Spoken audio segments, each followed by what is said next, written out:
Lori Loughlin and 13 other parents charged in the college admissions scandal asked a judge on Wednesday to dismiss the fraud, bribery and money laundering charges lodged against them, arguing that federal prosecutors in Boston violated their rights and broke judicial rules by withholding for 16 months notes taken by the scam's ringleader, William Rick Singer.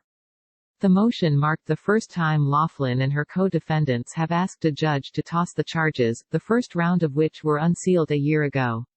Their argument centers around notes Singer wrote in his iPhone, memorializing for his lawyer a series of interactions with government agents who handled his cooperation.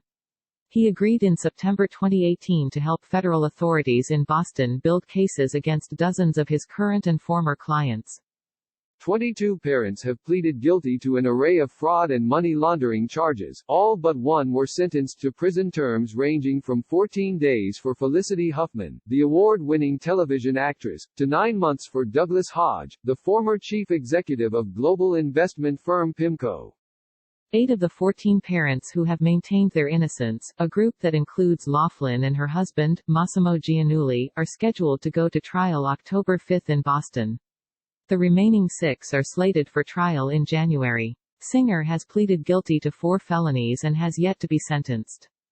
Singer, Loughlin's attorney argued in the motion filed Wednesday, was browbeat by overzealous prosecutors and agents into twisting what he had previously told his clients, that their payments were not bribes, but donations to university accounts, to comport with the government's theory that he and his clientele were entwined in a fraud, bribery and money laundering conspiracy. They point to a note in which Singer wrote he'd been instructed to tell a fib, and characterize the payments as bribes.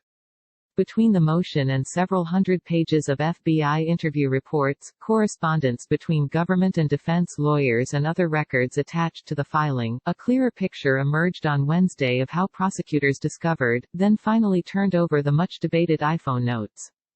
In early October 2018, 2 weeks after he began cooperating, Singer spoke for about 15 minutes on a recorded line with a prospective client, a Boca Raton father who wanted his daughter to attend Cornell. Singer explained to the father his side door, which would involve him making a donation to the coach, according to a transcript of the call. When the father asked him to elaborate, Singer said, essentially, that donation is going to the, to the program.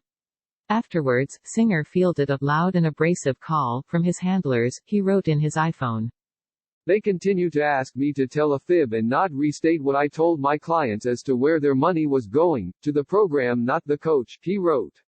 While he told clients the payments were donations, they want it to be a payment, he wrote. 3 weeks after Singer memorialized the call, a federal prosecutor, Justin O'Connell, glimpsed the note while reviewing the phone's downloaded contents, according to a letter prosecutors wrote to defense attorneys. O'Connell emailed the note to a fellow prosecutor, Eric Rosen, and the agents working the investigation. Rosen and O'Connell decided that the note, which Singer had written for his lawyer, was protected by attorney-client privilege, and they declined to review the notes further, the letter said. They were disclosed to defense attorneys in February, after a team of government lawyers reviewed the records and Singer's attorney, Don Heller, waived privilege.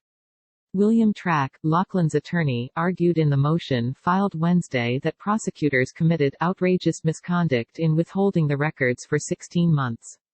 The notes demonstrate the innocence of Loughlin and her co-defendants, Track wrote, and show the government coerced Singer into going along with a version of events he knew was, in his own words, not accurate. In the months since the case was unsealed, dozens of parents pleaded guilty without knowing these notes existed, Track wrote. This is not how the criminal justice system, or our government, is supposed to work, he said in the motion. He asked U.S. District Judge Nathaniel M. Gordon, who is presiding over the case, to dismiss the indictment, or at least to throw out the hundreds of recorded calls Singer made as a cooperator. For Gordon to dismiss the charges outright would be unusual. Track seemed to acknowledge as much in his motion, but insisted, extraordinary misconduct warrants extraordinary relief. A spokeswoman for the U.S. Attorney's Office in Boston didn't respond to a request for comment. Rosen, speaking in court last month, said the note that sparked such an uproar was one of many, and that in the others, Singer acknowledged what he was doing was illegitimate. Indeed, most of the notes that defense attorneys filed in court Wednesday are redacted. Rosen acknowledged he should have disclosed the messages earlier, but insisted there is nothing in these notes that suggests what they were doing is legitimate. Absolutely nothing. This case is a bribery case about payments to a program that Singer characterized as a donation, Rosen said. It was a quid pro quo.